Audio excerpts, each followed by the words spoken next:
Hmm.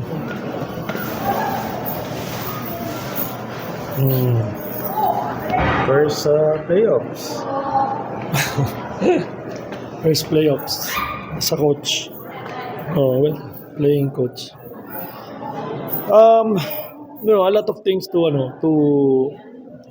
really to learn, especially with this team. No, uh, obviously we were outplayed, outcoached about the talk and text. I remember I told them and sinabi ko sa kanila that we really have to expect talk and text will really come out really strong going to this game, and they did. Yun talaga sinabi ko sa kanila na if we want to be one of the best team here in the PBA, we have to beat the best team. And for us to do that, we have to beat talk and text. We have to beat the best team, playoff team. What I like today is, they kept fighting, into today's game. Hindi sila nag-back down kagad.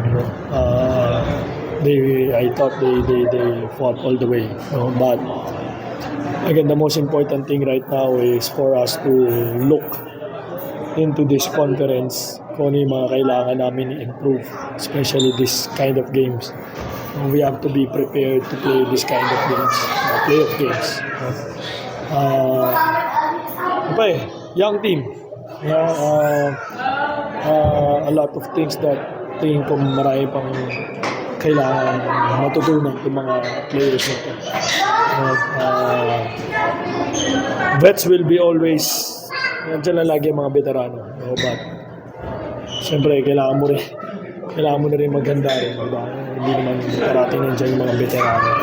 So yun lang, a lot of positive that can take away this conference, and hopefully when we get back, we will get back stronger, and we will. Sabi ko nga sa kanila, we don't have any choice, we have to get back stronger. Wala tayong choice. If we don't, then might as well not join the PBA anymore next conference. Yun lang yan, diba? Make this be a big lesson for us. Sinabi ko na sa kanila mga kailangan sabihin, pero still ganun pa rin na nangyari. But this team has a big potential, I can see. We just have to put it together and mabuo kami as a team. Kaya yun. Coach, ikaw personally, paano mo lang ginagrasp tong yung first conference mo as a head coach? How much of a learning curve was this for you? Again, I just have to take a look at myself first. Ano yung mga kailangan kong i-improve. Definitely, against Coach Chot. Diba? I was also, if I'm coaching, I did not play, maybe masasabi ko na out-coach talaga ako. Kasi ganun talaga. Just like my players, they still have a lot of things to learn, and lalo na ako. Sabi ko kay Coach Chot kanina, dami akong natutunan. Not only today's game, but this conference. So I will get better also, but I have to take a look at myself in the mirror also. Tama ba yung pinapagawa ko sa mga bata? Tama ba yung mga sinasabi? In the end, always the coach will always take the full responsibility. The players will give their best, definitely. But again, in the end, coach naman yan eh. Nasa sa coach yan. So I take full responsibility for this conference. But I told them I will make sure that we will get back stronger next conference. Sabi ko sa kanila, I know, personally, I know how it takes to win in a playoff game. Pero hindi naman ako naglalaro eh. Diba? Hindi naman ako pwede maglaro hanggang 50 ako eh. O hindi naman ako pwede maglaro hanggang 48 minutes eh. Diba? So, they need to learn. Diba? So, yun lang yung hopefully tutunan ng mga bata, mga players, no? And this break will give us more time, and hopefully we can get an import that can be an additional leader to those young players, no? So yun, of course, personally disappointed, probably after how many years. It's my first time to be out in the quarterfinals. Personally, as a player naman, talking about as a player naman, disappointed ako kasi this is my first time after how many years na na-out kagad ako sa quarterfinals. I don't know when was the last time, but again, I will bring this lesson to, moving forward. Ganun lang naman talaga eh.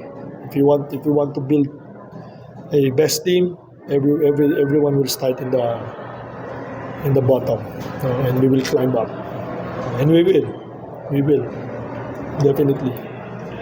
Coach, mention mo yung potential, sabi mo, your team has a lot of potential. But do you think yung piyesa mo na yan, are you sold with that or may mga few pieces pa na gusto mo? Yes, actually, I'm really okay with the composition of the team right now. If you think about it, I can use 11, 12 players that can really play. Diba? So it's just a matter of how they will blend. Malaking bagay din kasi nawala si Jerome, then Paul. Tapos pumasok si Yuken this week lang. Si Chris Kun pumasok middle of the conference or nag-start na yung conference. So there's a lot of things that we need to build together. When we need it together, we cannot put in players na this day or this week, di ba? Hindi na eh. So, I want to build this team with this composition. Kung nakita nyo naman yung potential din naman eh, di ba? Obvious naman yung potential ng team namin, di ba? So yun yung we will build from here. Coach, plano mo pa bang playing coach for next conference? We'll see. Actually, nag-playing coach na ako because Jerome nga wasn't, sure kung makakabalik. Pero hats off sa bata, talagang pinilit niya maglaro today. And he did really well. Imagine if he was healthy, probably may chance kami last game eh. Baka wala kami sa ganitong sitwasyon, di ba? So, but he played through the pain. Hats off to the kid na gusto niyang tumulong. So, yun lang, fell short. So, but we'll see. But ako naman, I want to join practices for them to see. Kung ano yung... Siyempre mga bata yan eh. They want to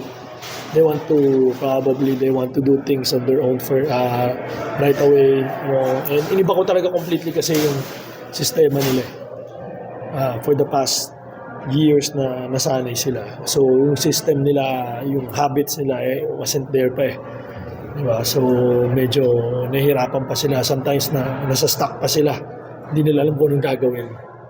So yun yung mga things na kailangan namin planuhin at puliduhin this break.